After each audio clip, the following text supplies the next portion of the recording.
அண்ணே தந்தி பேப்பர் எவ்வளோங்கண்ணே? 7 ரூபாண்ணா. அண்ணா இந்த பேப்பர் விற்றா எவ்வளோங்கண்ணா கிடைக்கும்? பேப்பர் விற்றா ஒரு பேப்பருக்கு 1 ரூபா கிடைக்கும் தம்பி. ஒரு பேப்பருக்கு 1 ரூபா தான் கிடைக்குமா? பணம் போட்டு தொழில் பண்றவனுக்கும் அந்த 1 ரூபா தான் கிடைக்குமா? ஐயோ, இது என்ன இப்படி இருக்கு? அண்ணே இந்த பத்தி எவ்வளோண்ணே? 10 ரூபா தம்பி. அந்த பத்தி விற்றா எவ்வளோங்கண்ணா லாபம் கிடைக்கும்? பத்தி வித்தாலும் சரி 10ஆம் வித்தாலும் சரி 1 ரூபா தான் கிடைக்கும்.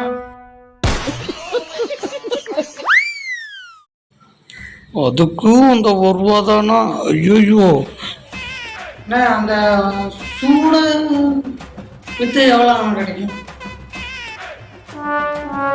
சூட வித்தாலும் சரி பாடையில வித்தாலும் சரி 1 ரூபா தான் கிடைக்கும்.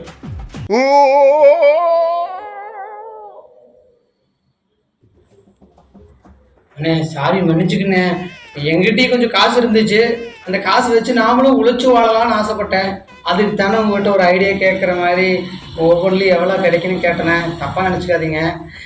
உழைச்சி வாழ்கிறவனுக்கு 1 ரூபா தான் கிடைக்குன்னா, ஆனால் முதலே இல்லாமல் பிச்சை எடுக்கிற எனக்குலாம் 5 ரூபா 4 ரூபா கிடைக்கும். இந்த வேலையை நீங்களே பாருங்கண்ணே.